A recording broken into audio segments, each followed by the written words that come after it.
Ivan Katz here at Seneca Creek State Park, and I've already shot 1 through 9. Today I'm going to shoot 10 through 18 and give you some tips and tutorials on throwing disc golf discs, especially as it relates to the sidearm flick. But I'll also be talking about putting, approaching, and also backhand shots as well. So let's get started. Okay, number 10, 403 feet and downhill, and then back and through the trees to the basket. Even though it's downhill, still very, very tough.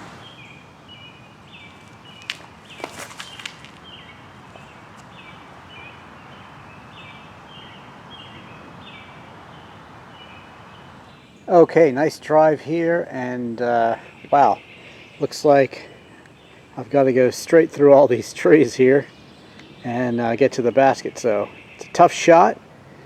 I think maybe the best safe way will be to come around this way and end up close to the basket on the right.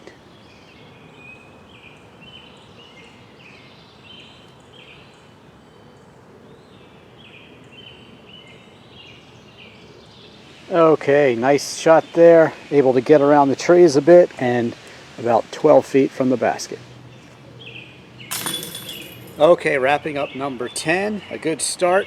Had a nice drive with the Hex Rakatan, and I threw it with some hyzer.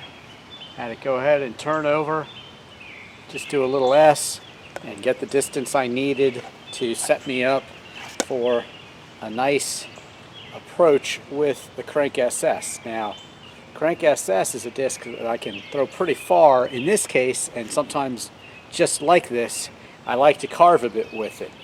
In that case right there, I threw it with some anhyzer, and I got it to turn kind of left around those trees, set me up for the nice putt. And the way I did that is, with the flick, you really need to sell it. And what I mean by that is you need to flick your wrist and follow through. You might even want to follow through a bit that way as well. And that way the disc will curve off to the left. Now, the tendency for this disc would be to go ahead and curve off to the right. So to fight that, again, hard flick and follow through that way. That's what I mean by selling it. If you're trying to curve the disc anyway, actually, left or right, and you try to curve it that way and it fades off the other way, you're not selling it. You're not putting enough power flick into it and enough follow through and guidance to the disc to get it there. You've got to sell it. Okay, and then the putt in with my Vibram Summit. Now, putts like that where you're going off the edge, it can be worrisome, because if you go over and past it, well, you're going to end up down the ridge and in trouble sometimes. But that being said, still, treat the basket like it's a person. Go right at it. Flick the disc. Spin the disc. That's what gets the disc going on its path. So if you look right to where you're going and flick, always look at dead center in the basket and just throw it. Don't hold back. You'd be surprised how well you do. Your mind and your arms and your muscles, they all work in conjunction to make the disc do what it wants to do. Your mind is your biggest enemy. You outthink things. And again, one of my surprising tips that many people really like and they don't think about it is, don't look at what you don't want to hit. If you're doing an approach shot or a drive and there's a big obstacle in the way, a tree or something else, don't look at it. Look down the fairway where you want to aim. And guess what? 9 times out of 10, you'll make it happen. It's the same with high performance driving and accident avoidance. If you're about to hit a car or get into an accident, don't look at the problem. Look where you want to go down the road. And if you like cars, check out my Drivin Ivan car videos as well, elsewhere on YouTube. Now on to the next one. Okay, number 11, 270 feet, straight uphill. It's always more difficult to go uphill because maybe 270 feet is more like 325 or 350 feet if it were flat. So you need to give it some extra and try to get there, and that's what we'll do.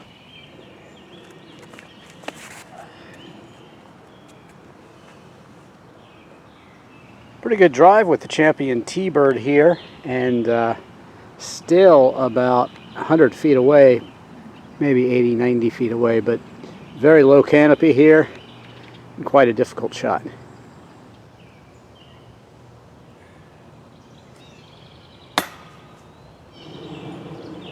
Well, I hit the pole there with the destroyer, and usually you don't want to come up short like that, even if you're hitting the pole, because you need to be this high to this high to make it in the basket. So a lot of times I say if you miss, you want to miss and be 7-8 feet behind the basket because your disc is carrying back there. And that's because I always wanted to give it enough juice to make it to the chains. Otherwise, it's not a good run, it's not a good attempt. So, but in this case, because of the low canopy, I had to come in a bit lower or around the side. And that's what I did, hit the pole for the easy drop in with the destroyer. Okay, so wrapping up number 11, had a nice drive with Champion T-Bird, threw it with some Anheuser and got it to go, remember, up high because I was going uphill, and curved around and curved straight very nicely. Used the disc's overstable characteristics because I know it likes to turn right, so I gave it a little Anheuser to give it time to go straight, work in that right turn and make it basically go straight. So that's how you use an overstable disc characteristics for your advantage. So if you see me flicking a disc like this, Anheuser on the forehand, we'll just leave the disc at that same angle, and then with the backhand it's going to be like this. So in other words, Anheuser on the forehand and just regular Heiser on the backhand. This would be Anheuser for the backhand. Okay, so then I putted it on in with the destroyer after making the approach shot, which I used the destroyer to curve right around those trees. A little more height and it would have been better, perhaps a birdie, but had to settle for a par here. No problem, on to the next one. Number 12 here says it's 323 feet. Actually looks a bit farther to me, but we'll just go with that. Anyway, straight ahead, down a valley, and then up to the top of this hill, and looks like through some trees as well. So difficult approach certainly. Let's see what we can do with this one.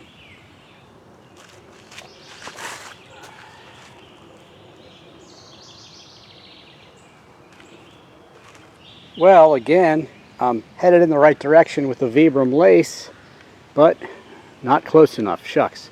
Looks like about 120 to the basket. So, it's also in the woods a bit. Let's see if we can get there.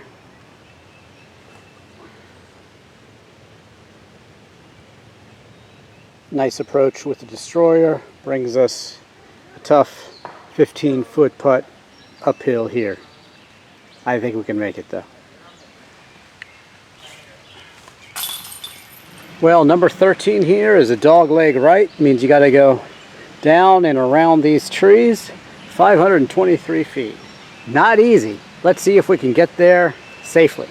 Now, what do I mean by get there safely? Well, you can really try to go for it here, or you can just make sure you end up in the fairway.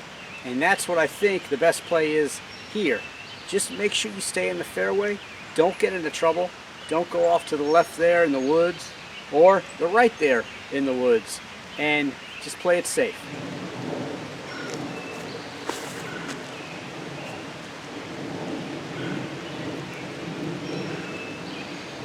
Okay, there's the basket, and the Crank SS turned the corner for us nicely right over here, and so it should set us up for a nice approach shot.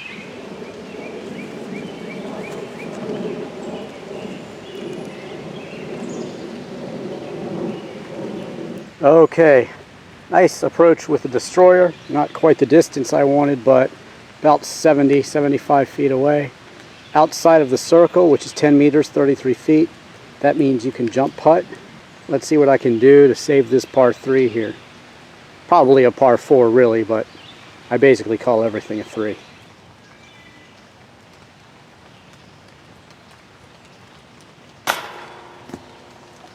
Well, very close there to the 3. with my beast, but I'll have to settle for a 4. Not such a bad putt though. I'll put it on in for 4. Okay, wrapping up number 13, very long, 523 feet. And the crank started us off with the drive. Nice dog leg right, got us around the turn there. Onto the destroyer, which finished it off. Got us close, but not as close as I'd like to be. So I went ahead and tried to flick putt with the beast. Almost got it, but hit the side and had to settle for a 4. On to 14. Okay, number 14 at Seneca Creek, 468 feet. And another sort of dog leg right. It's going to be around here. So gotta get as far down as we can safely and try to keep it in the fairway for the approach.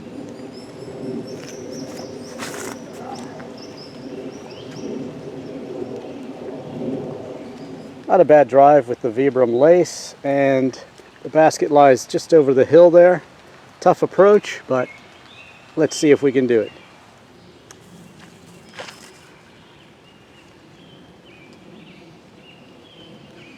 Well, the beast did a good job of carving me through here. More on that in a minute, but we're just outside the circle, probably about 35 feet from the basket. Definitely a makeable putt.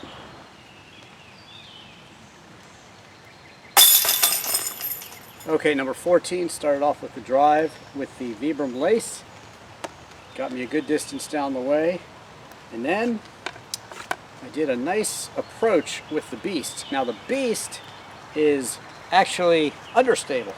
And what that means is instead of curving off to the right, you can actually get the beast to turn left with a flick. And opposite for the backhand, you can actually get this disc turn off to the right for you.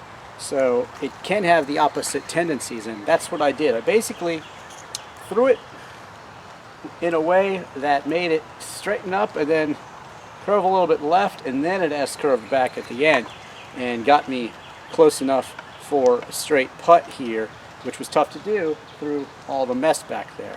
So that was nice. Now on to the next challenge. Okay, number 15, 328 feet, but all uphill. So tough when it's uphill. Remember to throw a bit higher and stay in the fairway. A lot of trees there.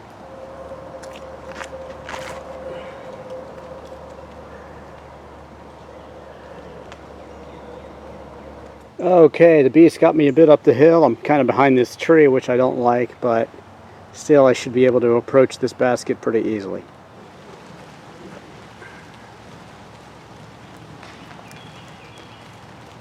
Okay, the destroyer got me close enough and around the trees for about a 25-foot putt. Okay, nice drive with the beast. Again, using its opposite tendencies. So you maybe curve a little left to get me up that hill a bit. And then was able to do a good approach with the destroyer. And then finish it off with the Vibram Summit putt approach. Really nice, straight, dependable putt approach. Number 16, 317 feet. Downhill, so that's a good thing, but trees everywhere you look, and that's a bad thing.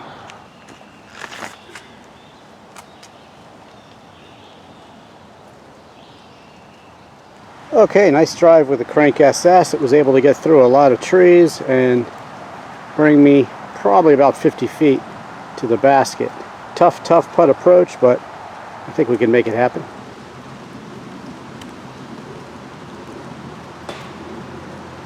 Okay, wrapping up number 16, I was able to get through those trees and land nicely in the fairway with the Crank SS. And then with the Leopard here, which is similar to the Beast, you can get it to turn the opposite way that you'd expect your disc to turn because it's understable. And with the Leopard, I was able to wiggle around and hit the pole and ended up with an easy drop in. So another par and on to number 17. Okay, number 17, 297 feet, and unfortunately blind.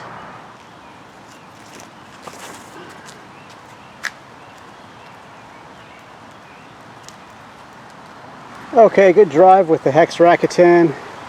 Got me close enough for a pretty easy approach, even though I've got a few trees lying in the way.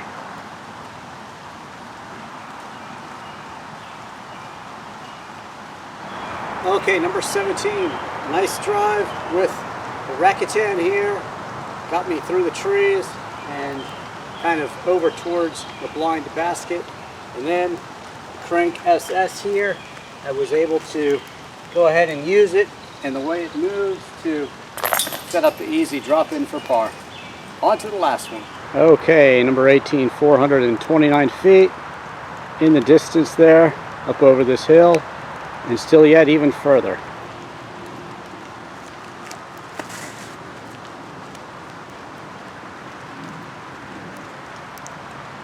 Okay, Starlight Boss got us started off not quite very close to our target there in the distance. Actually, I think that might be the basket, but we'll go ahead and play that one anyway since I was pointing at it.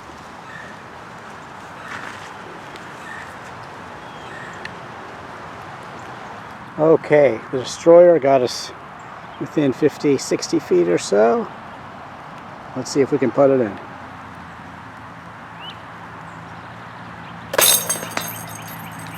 Alright, wrapping up number 18, the Starlight Boss got us started off, and then the Destroyer got us close enough for my long distance flick putt with the Hex Rakuten. And again, I use some discs that people would never use for putts and approaches, but I do tend to know when they're going to break, and that's why I use them. And that's the case with the Hex Rakuten here. Was able to save that par 3 for me. So everybody's going to give you advice on which discs to use, but you've got to go in the end with your own opinion. Go out to a field and throw them. I have many videos about throwing in a field. Check those out, and also all of my other disc golf videos. But there you go. That's Seneca Creek, number 10 through 18. And thanks for watching. Don't forget to follow me on Twitter, Instagram, and Facebook, and subscribe to me on YouTube. Also check out my Drivin Ivan car videos, and of course all my disc golf videos. I'm Ivan Cass.